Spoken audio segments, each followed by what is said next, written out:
Great. Good morning, and thank you all for being here. My name is Dr. Chan. I am the state epidemiologist at the New Hampshire Department of Health and Human Services. As Commissioner Chevanet just mentioned, we announced last night 2 new presumptive positive cases of COVID-19 in New Hampshire. I do want to take a brief step back and just summarize what has happened in the last week. As I'm sure many of you are aware, our state public health laboratories brought on COVID-19 testing. Over the last week, we have tested over 40 individuals in our public health laboratories for this new disease. About half of those tests were conducted yesterday. So we are certainly ramping up testing in our public health laboratories, and we can certainly expect further testing to be conducted in the coming days and weeks, and potentially even additional positive tests. I also want to mention that the initial 2 presumptive positive cases identified in New Hampshire over the last week or 2 have been confirmed at the Centers for Disease Control and Prevention as positive for COVID-19. So currently, with the 2 new additional presumptive positive cases we announced last night, there are a total of 4 individuals in New Hampshire who have tested positive for COVID-19. These new cases obviously broaden our public health investigation, and our public health team is working very hard to try and prevent further transmission in our communities. It's important for anybody in our communities in New Hampshire and surrounding to take precautions, especially this time of year, to prevent further transmission of not only COVID-19, but many other viruses like influenza, which are circulating in our communities. This includes staying home, even if someone is only experiencing mild flu-like illness, certainly if they're experiencing fever or any respiratory symptoms. We will continue to work with our hospitals and local community partners to identify rapidly and isolate and investigate anybody suspected of having COVID-19. So regarding the announcement last night of our 2 new presumptive positive COVID-19 cases, I want to give a little bit more detail. One individual is an adult male from Rockingham County who traveled to Italy and returned and has now tested positive in our public health laboratories for COVID-19. This individual, it's our understanding, they were staying at home in the several days before testing positive. So while we are investigating, we believe that the exposure to the community overall is low at this time, but certainly we will be investigating and release more information when we have it. The second individual was an adult male from Grafton County who we believe was exposed to COVID-19 virus at a church service about 1 week ago on Sunday, March 1st. As mentioned, we are actively conducting investigations on both individuals, but both individuals are currently isolated at home, as are their close household contacts, and they do not currently pose a risk to public health. Regarding the situation of the individual from Grafton County with a potential exposure at church, we have been working with the pastor of the church community to notify members of that church. We ask that anybody that attended the church service on Sunday, March 1st, and either attended the coffee social at 9 a.m. or the worship service at 10 a.m. At the Hope Bible Fellowship Church in West Lebanon to stay at home and not go out in public, especially as we are conducting our public health investigation. We also want to make people aware that if they attended one of these functions and are symptomatic with either fever or respiratory illness or early symptoms of flu-like illness, that they contact the public health department here and talk with one of our public health nurses. The number that people can call is 603-271-4496. We believe our most recent case of the adult from Grafton County was exposed to the COVID-19 virus during the church service on March 1st from another individual who shortly after the church service developed symptoms of COVID-19 and underwent testing. So we have been in very close communication with the church pastor. The church has acted appropriately. Sorry, just pausing there for a minute because there's some background noise on the phone. The church and the church pastor and church leadership has gone above and beyond to protect the community by proactively canceling the church services for this morning and functions this coming week. That action was taken even before our positive test results yesterday. when church leadership knew that we were investigating and potentially testing someone with symptoms from their community. We will provide further information as we investigate, especially if there are additional settings that need public notification.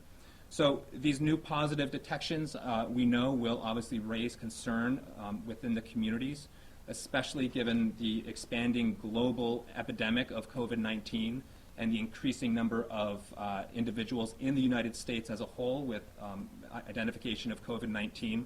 I do want to highlight a few things. We know that this virus can spread very easily from person to person, and we know that it primarily spreads through respiratory droplets from a person who is infected with the virus. So that can include spread through coughing and sneezing, for examples, from someone who is symptomatic. This is very similar to how influenza is spread every year. We also know that people can spread this virus very early in the course of their illness, when symptoms may be mild, even before fever develops. So individuals that may begin to feel fatigued or have muscle aches and begin to feel unwell, it is possible for these individuals to spread the virus if they are infected with COVID-19. We also know that from case reports in the scientific literature that spread is possible even in the hours before symptoms may become readily apparent to individuals. As we have heard from our federal partners, however, the primary driver of this global epidemic and the primary driver of spread of this virus in our communities will be from people who are infected with COVID-19 and symptomatic with the disease. Because of the way this virus spreads and how easily it can spread person to person, I want to emphasize some precautions that people in our communities can take.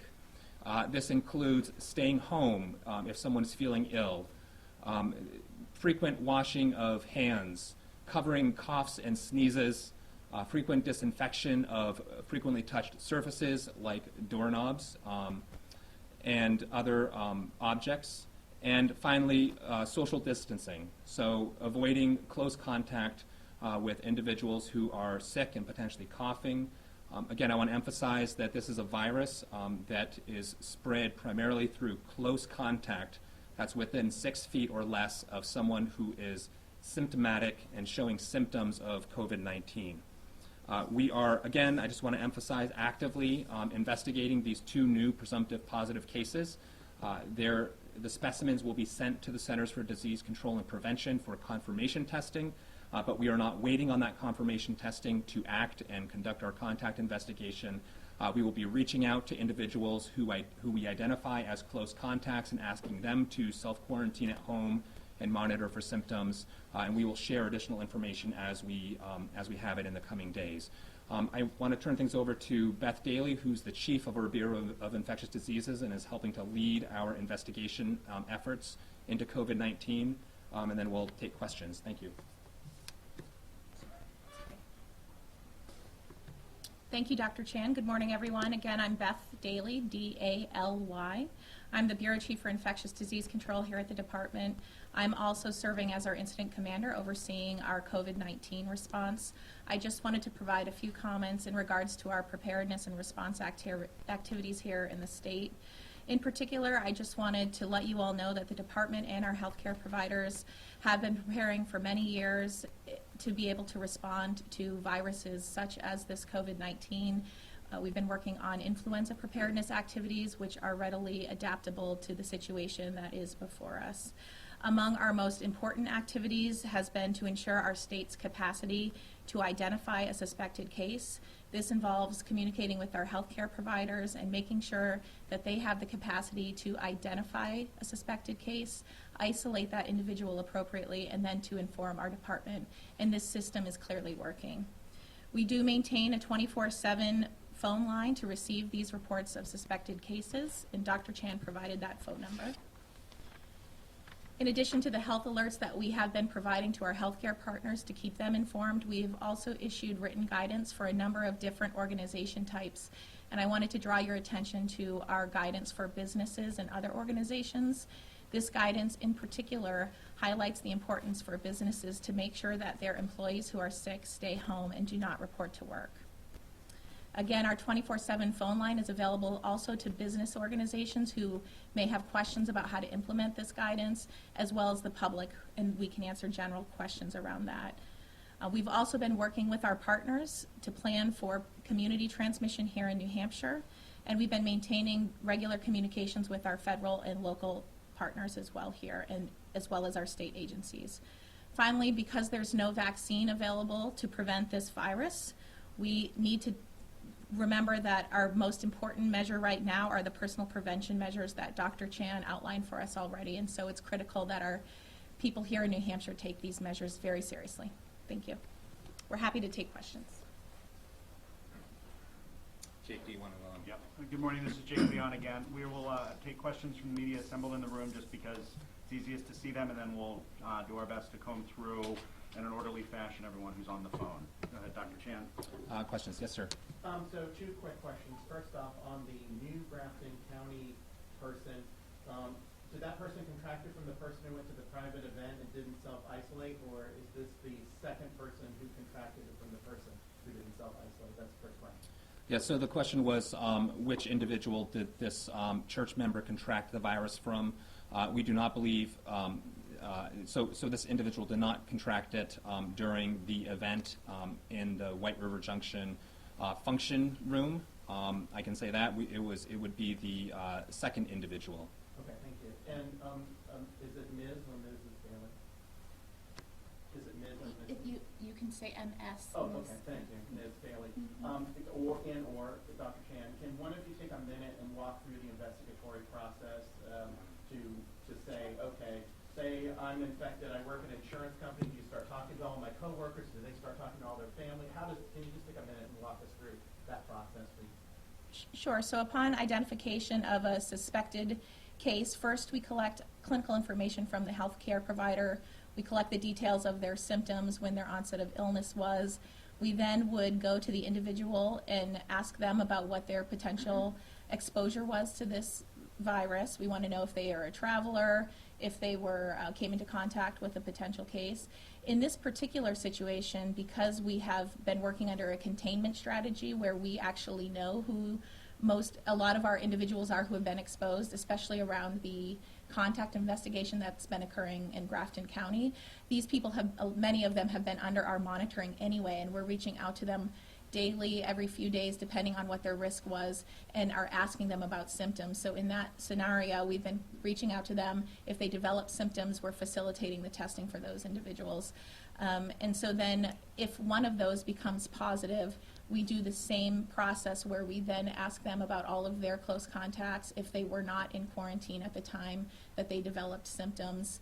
And then we would, any of their people who have been identified as close contacts, we would then reach out to them, inform them about their contact to this individual, inform them that they must also quarantine now, and provide the same instructions. It's an iterative process of informing people that they've been exposed, telling them they need to quarantine, and then asking them to monitor for symptoms, and then we would facilitate testing if any symptoms develop.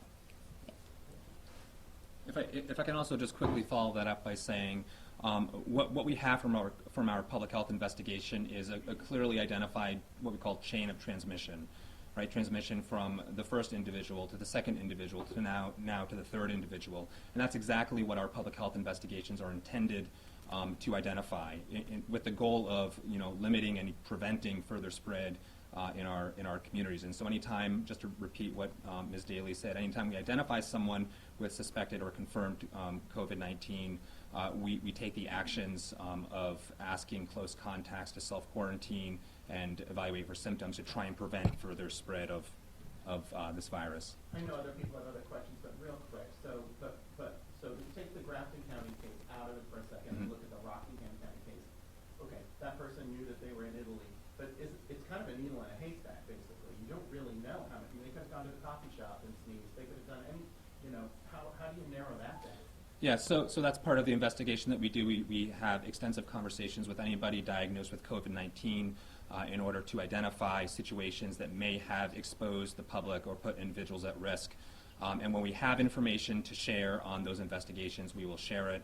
Certainly, we will be reaching out to individuals that we identify who have had direct contact with someone positive for COVID-19 to make sure that they're not in the public space. So, other questions? Yeah, I just would like to add that this process of our contact investigation is what we do every day. We conduct over 8,000 investigations for all types of infectious diseases in the state that are reportable to us, and so this is the bread and butter of public health. Yep. Holly Raymer and then Jason.